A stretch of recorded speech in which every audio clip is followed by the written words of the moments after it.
कोई दावा कर देता है सांसद भवन के नीचे कि हनुमान जी की मूर्ति, तो क्या उसको खोदना चाहिए? एकदम खोदना चाहिए। हमारे धर्म में अगर कहीं भी मंदिर है तो मंदिर की खुदाई होनी चाहिए। रोजगार करना है तो आप चंदन लगाइए, ना कि टोपी लगाकर प्रवेश करिए। और इस बात का मैं समर्थन भी करता हूँ। इसलिए समर्थन करता हूँ कि हम मक्का में जो होता है, मक्का मदीना होता है, क्यों हिंदू को प्रवेश वहाँ पर नहीं? हम ये नहीं, सांसद भवन नहीं, जो भी मस्जिद बनाई गई है हिंदू के मंदिरों को तोड़कर, चाहे सांसद भवन में भी बनाया गया है, वो मंदिर का पुनर्स्थापना होना चाहिए। तभी अच्छे सनातन का होगा कि यहाँ सनातन की स्थापना होगी। क्या में एक बहुत बड़ी जगह है, तो वहाँ पर ऐसा क्यों रोक है कि वहाँ अन्य धर्म के लोग नहीं जा सकते? जैसे हिंदू नहीं जा सकता है, ईसाई नहीं जा सकता है, सिख नहीं जा सकता। देश के मुसलमान कोई बाहरी नहीं है, किसी देश के लोग हैं। यहाँ के हिंदुओं को मुस्लिम बनाया गया है, यहाँ के हिंदुओं को मुस्लिम बनाया गया है, न कि वो अरब से आए। कहीं दंगा हो रहा है? कहीं नहीं, अभी संभल में हुआ, संभल में हुआ भाई दो। अरे उससे क्या मतलब है? पूर्व की सरकार में बहुत दंगे होते थे, ये दंगे नहीं, सब दंगे कंट्रोल कर रहे हैं। महाराज जी के पास इतनी शक्ति है ना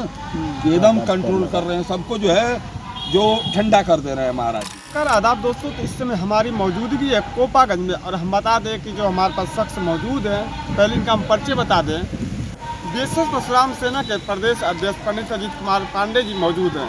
तो जिस तरह देखा जाए कि महाकुंभ का मेला चल रहा है, और जिस तरह से उस पर लेकर काफ़ी कुछ बातों को लेकर बवाल भी हो रहा है, हिंदू मुस्लिम को लेकर बवाल भी हो रहा है, एक नेता एक दूसरे पर आरोप भी लगा रहे हैं, तो उसी सब मुद्दे पे हम बात करेंगे।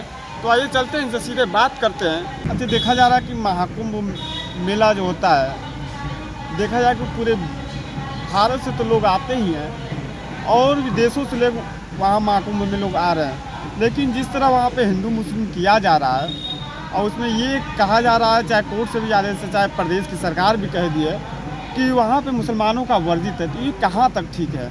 नहीं, ये कौन कह दिया कि वहाँ मुसलमानों को वर्जित है? एक कतई नहीं मुसलमानों को वर्जित है। वहाँ मुस्लिम नहीं जा सकते, मुस्लिम जाएं, लेकिन वहाँ मुस्लिम को जाना है। लेकिन आप देखे होंगे कि 2-3 दिन पहले हम एक वीडियो देखे थे कि एक मुस्लिम है वहाँ के बॉम्बे के, वो गए हैं, लेकिन वो टीका उका लगा कर गए हैं। तो हम मुस्लिम को वर्जित नहीं है। जो सनातन को मानते हैं, सनातन धर्म के अनुसार चलते हैं, उन लोगों को जाना है। जो नहीं मानते उनके लिए वर्जित, ये नहीं कि मुस्लिम को वर्जित किया गया। नहीं, बहुत लोग हैं मुस्लिम, वहाँ जा रहे हैं, अपना काम कर रहे हैं, अपना रोजी रोटी कमा रहे हैं। एक प्रचार है सरकार को बदनाम करने के लिए। लेकिन ये भी कहा गया कि उसमें कोई मुस्लिम अपना कोई रोजगार नहीं करेगा, या कोई अपना ठेली नहीं लगाया, चाहे अपना कोई बिजनेस नहीं कर सकता। उसमें लगाएगा तो केवल हिंदू ही धर्म का वहाँ पर लगाया, कोई मुस्लिम रोजगार नहीं कर सकता, ना अभी तक उसमें कोई रोजगार कर रहा है। ऐसा क्यों?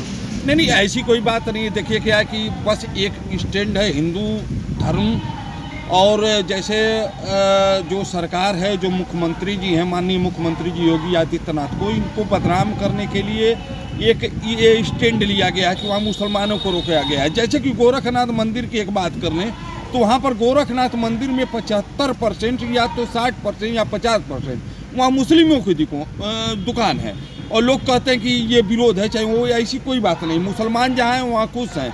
बहुत लोग मुसलमान हैं कि जो अपना कारोबार कर रहे हैं, उनको नहीं मतलब, अपने रोजी रोटी से मतलब है। तो जब देखा जाए कि जहाँ से उत्तर प्रदेश सरकार के योगी आदित्यनाथ जी रहने वाले गोरखपुर के, वहाँ मठ में आप जिस तरह बता रहे हैं कि वहाँ पे मुसलमान दुकान करते हैं, फूल वूल बेचते हैं मंदिर के बाहर, लेकिन आखिर में उन्होंने ऐसा क्यों कहा कि राज्य में कुंभ का जो मेला है उसमें मुसलमान अपनी दुकान नहीं लगा सकते, टोकरी अपनी नहीं लगा सकते? और ये भी वहाँ से लोगों को कहने को सुनने मिल रहा है कि मुसलमान जो होते हैं थूक कर देते हैं। ये सब कहाँ तक सही? नहीं, जैसे कुछ लोगों का जो वीडियो जो वायरल होता है, जो सोशल मीडिया का ज़माना है, आपको बता दूं, तो सोशल मीडिया पर जो दिखाया जाता है, या तो फेक हो, या तो गलत हो, या तो सही हो। तो जो दिखाया जाता है, प्रचलन दिखाया जाए कि थूक कर, ये गलती तो एक आदमी करता है, उसकी सजा सबको भोगना पड़ता है। जहाँ तक गोरखनाथ मंदिर या मंदिर के बाहर कोई टोकरी नहीं लगाता है, मंदिर के अंदर दुकानें हैं मुस्लिमों की। आपको मैं स्पष्ट बता दूं, मुस्लिमों की दुकान मंदिर के अंदर है। और यहाँ की बात हो तो यहाँ महाराज जी ने ये कहा है, हाँ आपको रहना है तो हिंदू धर्म के अनुसार रहना है, हिंदू धर्म के अनुसार ही पालन करके वहाँ पर चलना है। आपको कुछ भी करना है, आपको चंदन लगाना है, टीका लगाना है, उसके बाद तब प्रवेश करना है। ऐसा नहीं कि आप टोपी लगाइए घुस जाइए, क्योंकि वहाँ नागा साधु आते हैं, उनको उनसे किसी से मतलब नहीं, उनको सनातन से मतलब होती है। अगर कोई घटना दुर्घटना हो जाती है, कोई परेशानी हो जाती है, तो उसकी जिम्मेदारी कौन लेगा? तो इसलिए महाराज जी ने जो कहा होगा, चाहे सरकार ने कहा होगा कि भाई आप करिए, लेकिन इस अनुसार करिए और बच कर रहिए। अपना जो भी रोजगार करना है तो आप चंदन लगाइए, न कि टोपी लगाकर प्रवेश करिए। और इस बात का मैं समर्थन भी करता हूँ, इसलिए समर्थन करता हूँ कि हम मक्का में जो होता है, मक्का मदीना होता है, क्यों हिंदू को प्रवेश वहाँ वर्जित किया गया है, हिंदू को क्यों रोका गया? वो भी तो एक स्थल है, धर्म का स्थल है। चाहे हम मानते हैं कि वहाँ शिव का मंदिर है, जैसे हम लोग मानते हैं, जो हम लोग पढ़े हैं तो मानते हैं कि शिव, जैसे पत्थर की पूजा हम करते हैं, जो शिव का जो है शिवलिंग की पूजा करते हैं, जस्ट शिव है वहाँ पर, तो हम भी मानते हैं कि वहाँ शिव है, हम भी उसकी पूजा करते हैं। लेकिन हम क्यों नहीं, जैसे वहाँ पर मक्का में भी हर धर्म के लोगों को जाना चाहिए, तो ऐसा क्यों रोका गया है? मेरे जैसे वहाँ पे हम हिंदुस्तान में रहते तो हिंदुस्तान की बात करते हैं, जैसे हमारा देश जो है कि संविधान से चलता है, वहाँ से ना ही संविधान है, वहाँ पे बादशाहियत चलती है। लेकिन जो यहाँ पे कहा जाता है कि यहाँ पे सभी जात के, सभी धर्म के रहने वाले लोग हैं, तो वहाँ पे तो एक ही धर्म के रहने वाले सभी धर्म के लोग नहीं है। लेकिन यहाँ पे माना जाता है कि हमारा देश जो है ना राजशाही से चलता है, ना किसी धर्म से चलता है, और ना ही किसी के कहने पे चलता है। यहाँ पे जो संविधान के हिसाब से चलाया जाता है। तो फिर हम दूसरों को देशों से क्यों अपने देश को तुलना करते हैं? आखिर में दूसरा देश हमें तो खाने को नहीं देगा, ना ही हमें कुछ करने को देगा, ना ही कपड़ा लत्ता देगा, ना हमारे देश जब भुखमरी का शिकार होगा तो हमें दूसरा देश देगा नहीं। फिर हम दूसरों देश को देख कर क्यों अपने देश में कुंडा फोड़ते हैं? नहीं, जैसे अभी आपने कहा कि हमारे महाकुंभ में देश के कोने, ये विदेश के हर देश के कोने कोने से लोग आए हैं इस महाकुंभ में। तो एक मान्यता है कि हर जगह, इटली, फ्रांस, हर जगह के लोग आए हुए कुंभ में। तो मानिए एक बहुत बड़ी जगह है, तो वैसे ही मक्का में एक बहुत बड़ी जगह है, तो वहाँ पर ऐसा क्यों रोक है कि वहाँ अन्य धर्म के लोग नहीं जा सकते? जैसे हिंदू नहीं जा सकता है, ईसाई नहीं जा सकता है, सिख नहीं जा सकता। तो जैसे धर्म जो है सबको जोड़ता है, धर्म किसी को नहीं तोड़ता नहीं है, धर्म सबको जोड़ता है। कोई भी धर्म, हिंदू, मुस्लिम हो, सिख, कोई सब जोड़ कर रखता है। लेकिन कुछ लोग कट्टरपंथी होते हैं, जो इनकी मानसिकता गलत होती है, वो मानसिकता के अनुसार से विवाद करते हैं। तो मैं मानता हूँ कि यहाँ ये देश के मुसलमान, मैं ये भी कह रहा हूँ कि इस देश के मुसलमान कोई बाहरी नहीं है, इसी देश के लोग हैं। यहाँ के हिंदुओं को मुस्लिम बनाया गया है, यहाँ के हिंदुओं को मुस्लिम बनाया गया है, न कि वो अरब से आए हैं। तो ये मुसलमानों को भी सोचना पड़ेगा कि जो हिंदू की धरातल है, हिंदू की इतिहास है, जो सनातन का नींव है, उसको आप मान कर चलिए, और मान कर चलेंगे तो ना कोई विवाद होगा। आप अपना रोजी रोजगार करिए। कहीं ना कहीं से लगता है, सरकार को लगता है विवाद हो जाएगा। जैसे आपको बता दूं, संभल, अभी एक मामला बहुत चला था, संभल 5 मुस्लिम लड़के मारे गए थे। हाँ, 5 मुस्लिम लड़के, हाँ, प्रशासन नहीं मारा गया तो ठीक है, जो जैसा कर्म करेगा वैसा फल पाएगा। बहराइच में एक ब्राह्मण का लड़का मारा गया, कोई विपक्ष की पार्टी रोने नहीं गई। अगर संभल में 5 मुस्लिम के लड़के मारे गए, सभी लोग रोने लगे।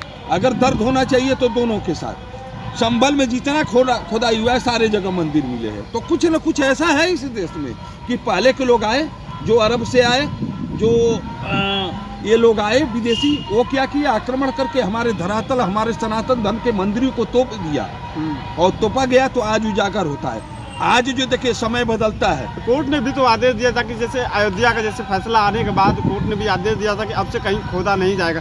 जो पुराने स्थल है, चाहे जो पुराने चीज़ बने हुए हैं, उसको उसी तरह रहने दिया। फिर भी ये खोदने वाला जो सिलसिला जारी है, आने को पूरा हिंदुस्तान को खोदा जाए तो कहीं ना कहीं कुछ ना कुछ मिलेगा ही। तो क्या मतलब कि पूरे हिंदुस्तान को खोद दिया? एकदम जहाँ जहाँ आपका, जैसे क्या कि इनको क्या, जब ये लोग आए, बाबर आए, बाबर को आए थे तो इनको जो चाहिए था को मस्जिद बनाना चाहिए था, तो मंदिर का जो स्थान है उसको छोड़कर अलग आप बनाए होते। जैसे काशी, मथुरा, अयोध्या। आप अगर हम नहीं विरोध कर रहे हैं, मुस्लिम धर्म का विरोध नहीं कर रहे हैं, लेकिन आप जहाँ पर आपका मंदिर था, मेरा मंदिर था, उस मंदिर को आप उसको तोड़ देते हो, गुंबज को तोड़ देते हो, नया गुंबज बना देते हो। अगर आपको स्थापित करना था तो एक अलग मस्जिद बनाते, तो विवाद एक विदेशियों की साजिश थी। ऐसा चीज कर दो कि यहाँ हिंदू मुस्लिम लड़ते रहे और नेता लड़ाते रहे। तो क्या मतलब है कि कोई भी उठेगा, कहीं भी खोदना स्टार्ट करे, तो कोई कल के डेट में कल उठे, कोई कहे कि सांसद भवन के नीचे हनुमान जी हैं, खोद कर निकालेंगे, तो क्या सांसद भवन को भी खोद दिया जाएगा? नहीं, एकदम। अगर सांसद भवन के नीचे पुराना कोई मंदिर है तो उसको भी खोदा जाए। ठीक, कल के डेट में कोई दावा कर दिया कि सांसद भवन के नीचे हनुमान जी की मंदिर थी, उसको तोड़ के सांसद भवन बना गया, तो अब बात ये, मेरा देश संविधान से कहाँ चल रहा है? वक्फ बोर्ड जो है वो कहाँ संविधान को कोई मानने वाला है? बस संविधान की लोग दुहाई कर रहे हैं। संविधान को मानने वाला हिंदू समाज है, मुसलमान को भी संविधान को मानना पड़ेगा। और जहाँ भी मेरे धर्म की मंदिर है, कोई भी हो, संसद भवन का हम तो बोल रहे हैं कि कहीं हो, जैसे आगरा में बोल रहे हैं लोग कि हो सकता है कि वहाँ भी हो, वहाँ भी हो सकता है, लेकिन जब उसका खुदाई होगा तभी होगा। और आज नहीं तो कल, देखिए जो संबल में है ना, संबल में बहुत पहले लिख दिया गया है कि वहाँ विष्णु का अंतिम अवतार होगा कल्कि का, कई प्रमाण है। तो जो है समय का इंतजार करिए, सब कुछ आता जाएगा, देखते जाइए। विपक्षी पार्टी तो कह रही कि सरकार जो है कि एक दूसरे को लड़ाने का कार्य कर रही है, बस अपने नहीं लेकिन लोगों को लड़ाकर, एक दूसरे को लड़ाकर उसी पे अपनी सत्ता जमाने की, कायम करने की, हासिल करने के लिए बस विपक्षियों का कोई काम नहीं रह गया है, विपक्षियों का कोई काम नहीं रह गया है। समाजवादी पार्टी हुआ चाहे कांग्रेस हुआ, इनको अब कोई काम नहीं रह गया, ये एकदम जीरो हो गए हैं। इनको यही लग रहा है कि ऐसे बयानबाजी करने से कोई मतलब नहीं है। अब देखिए 2027 में योगी जी को कोई रोकने वाला नहीं है।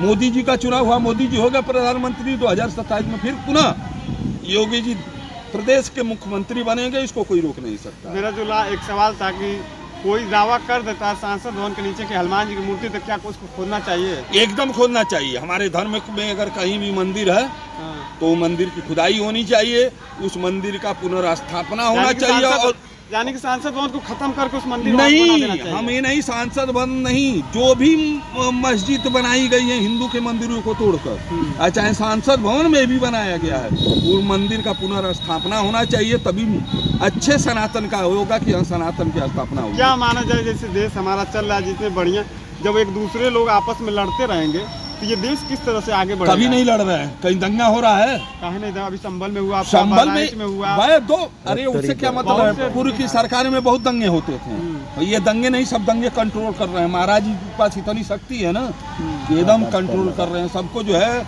जो ठंडा कर दे रहे हैं महाराज जी। तो कोई दंगा नहीं हो सका, पूरा देश सही चल रहा, प्रदेश सही चल रहा है, उसमें कोई दिक्कत नहीं है। हाँ, विपक्षियों को कोई मुद्दा नहीं मिला तो थोड़ा घी डाल दे रहा है। तो देख सकते थे हमारे साथ जुड़े हुए थे बीएसएफ परशुराम सेना के प्रदेश अध्यक्ष पंडित अजीत कुमार पांडे जी। तो आप हमारे साथ जुड़े रहिएगा, ऐसी वीडियो आपको हर जगह से दिखाते रहेंगे। तब तक के लिए कैमरामैन के साथ मैं मुनीर आलम, नमस्कार।